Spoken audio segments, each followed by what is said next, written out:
یوں سب کچھ محفوظ رہے گا۔ اور اگر تمہیں ہماری اس بات کا یقین نہ ہو، تم نے سمجھا کہ ایسا کچھ بھی نہیں، چھیڑ چھاڑ کرنے سے، ان میں پنگے لینے سے، ان میں تبدیلیاں کرنے سے کچھ بھی نہیں ہوتا۔ فطرت میں تبدیلیاں کرنے سے، فطرت کو بدلنے سے، اس میں چھیڑ چھاڑ کرنے سے کچھ بھی نہیں ہوگا۔ تو پھر یہ بات جان لو کہ جو اللہ سبحانہ و تعالیٰ نے اگلی آیت میں کہہ دی۔ اللہ سبحانہ و تعالیٰ اس میں کہتے ہیں لا الہ الا ہوا یحیی و یمیت ربکم و رب آبائکم الاولین۔ نہیں ہے الہ، یعنی نہیں ہے کوئی بھی ایسی ذات جس کی بات مانی جائے کہ تمہیں جو کچھ بھی عطا کیا، خواہ وہ صلاحیتیں ہوں، مال ہو، اولاد ہو، تمہارے ہاتھ، پاؤں، کان، دل، دماغ سمیت جتنے بھی تمام کے تمام اعضاء ہیں وہ ہوں، یا رزق، یا جو کچھ بھی تمہیں عطا کیا گیا، اس سب کا کب، کہاں، کیسے، کیوں اور کس مقصد کے لیے استعمال کرنا ہے، وہ سب کیوں تمہیں عطا کیا گیا، اس کے فیصلے کا اختیار صرف اور صرف اسے ہے جو حیا کر رہا ہے اور جو موت کر رہا ہے۔ یعنی فطرت، یہ فطرت ہی ہے جو مخلوقات کو حیا کرتی ہے، انہیں وجود میں لاتی ہے، اور پھر یہ فطرت ہی ہے جو انہیں موت دیتی ہے، یعنی انہیں دوبارہ ذرات میں تبدیل کر دیتی ہے، ذرات کی صورت میں بکھیر دیتی ہے جن ذرات سے انہیں اس نے وجود دیا تھا۔ تو تمہیں جو کچھ بھی عطا کیا گیا، اگر وہ سب فطرت کے تابع رکھو گے تو ہر لحاظ سے فلاح پاؤ گے، کسی قسم کا نقصان نہیں ہوگا، تمہیں ہر لحاظ سے فائدے ہی حاصل ہوں گے۔ اور اگر ان سب کا استعمال فطرت کے خلاف کیا، فطرت کے برعکس اپنی خواہشات، اپنی مرضی کے تابع کیا، حی اور موت کرنے والی ذات یعنی فطرت کے علاوہ کسی کے پیچھے بھی اس کا استعمال کیا، ان کا استعمال کیا، تو پھر تمہارا انجام کیا ہوگا، اس کو بھی اللہ سبحانہ وتعالی نے آگے واضح کر دیا، یعنی آیت کے اگلے حصے میں واضح کر دیا۔ یہ اس سے جان لو، ربکم و رب آبائکم الاولین، تمہارا رب اور تمہارے آبا کا رب جو اولین تھے، یعنی جو پہلے آ کر گزر چکے۔ ناظرین، یہاں لفظ رب کے معنی ذہن میں ہونا بہت ضروری ہے۔ تمہارا رب یعنی جب تمہارا وجود نہیں تھا تو جس نے تمہیں وجود دیا، اور پھر کسی نہ کسی مقصد کے لیے وجود دیا،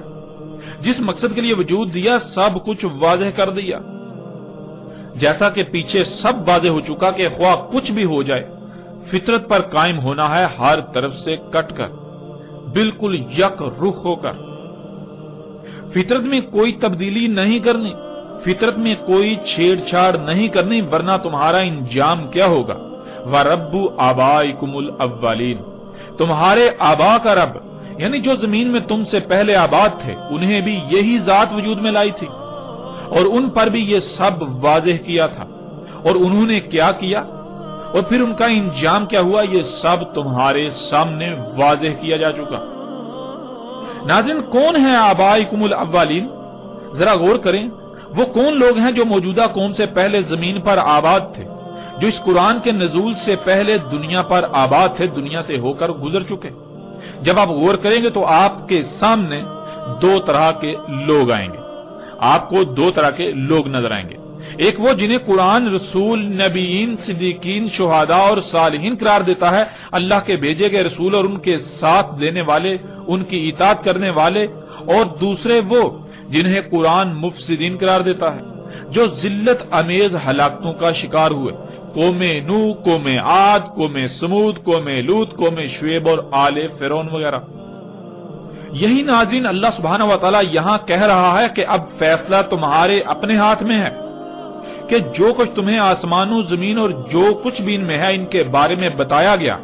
اس پر یقین کرتے ہوئے کسی قسم کی کوئی چھیڑ چھاڑ نہیں کرتے، کوئی تبدیلی نہیں کرتے، ان میں پنگے نہیں لیتے، اور ہر طرف سے کٹ کر فطرت پر قائم ہوتے ہوئے اور رسولوں اور ان کے ساتھیوں، نبیین، صدیقین، شہداء اور صالحین میں شامل ہوتے ہو، یا پھر تم بھی حق ہر لحاظ سے کھل جانے کے بعد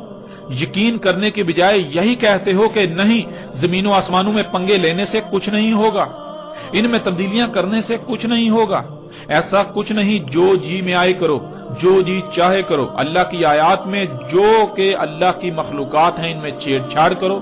ان کو ان کے مقامات سے ہٹاؤ، ان کو جیسے جی چاہے استعمال کرو، خود خالق بن بیٹھو۔ اس نے ہماری ضروریات کیا تھیں وہ خلق کی ہی نہیں، اگر کی تو اسے علم ہی نہ تھا کہ کیسی خلق ہونی چاہیے تھی، کیسی خلق کی جانی چاہیے تھی، اس نے فرض کر دیا، اس نے نامکمل خلق کی، وہ بھول گیا تھا، اس لیے خود سے اپنی تیز ترین ضروریات خلق کرو اور پھر یوں زمین و آسمانوں میں پنگے لیتے رہو، کچھ بھی نہیں ہونے والا، ان میں کوئی خرابی نہیں ہونے والی، اور یوں کہتے ہوئے پھر یہی کرو گے۔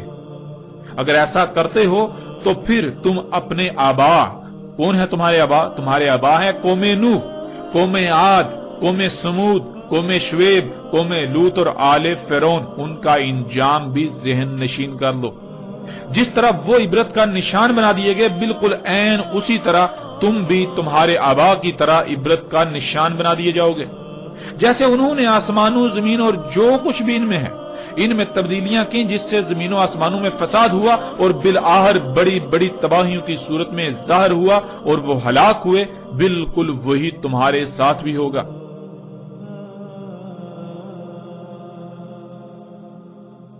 اب ناظرین، یہاں تک اللہ سبحانہ و تعالی نے نہ صرف آسمانوں، زمین اور جو کچھ بھی ان میں ہے، ان سب کے بارے میں سب حقائق کھول کھول کر واضح کر دیے، بلکہ انسانوں کو ہر لحاظ سے متنبہ بھی کر دیا کہ اگر وہ اللہ کو الہ بناتے ہیں، یعنی فطرت پر قائم ہوتے ہیں، تو ان کا شمار کن میں ہوگا، اور اگر وہ اللہ کی دعوت کا یقین کرنے کے بجائے، یعنی جب انہوں نے اللہ کی بات کو نہ مانا، اس میں شک کیا اور آسمانوں، زمین اور جو کچھ بھی ان میں ہے ان میں پنگے لیے، تو نتیجتاً تباہیاں آنا شروع ہوئیں، تو بجائے اس کے کہ وہ اپنی آنکھوں سے یہ سب دیکھ کر اللہ کی دعوت، اللہ کی بات کا یقین کر لیتے اور باز آ جاتے فساد کرنے سے اور دنیا اور آخرت کی ہلاکت سے بچ جاتے، بلکہ انہوں نے اپنی آنکھوں سے دیکھ کر یقین کرنے اور فطرت میں چھیڑ چھاڑ کرنے، اس میں تبدیلیاں کرنے سے باز آنے کے بجائے اپنی اسی روش کو برقرار رکھا، تو پھر ان کا انجام کیا ہوگا؟ یعنی پھر ان موجودہ انسانوں کا انجام کیا ہوگا؟ یہ سب بھی واضح کر دیا۔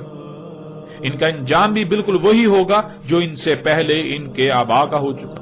کون ہے ان کے آبا؟ قوم نوح، قوم عاد، قوم سمود، قوم شعیب، قوم لوط اور آل فرعون وغیرہ۔ ان سے بالکل مختلف نہ ہوگا،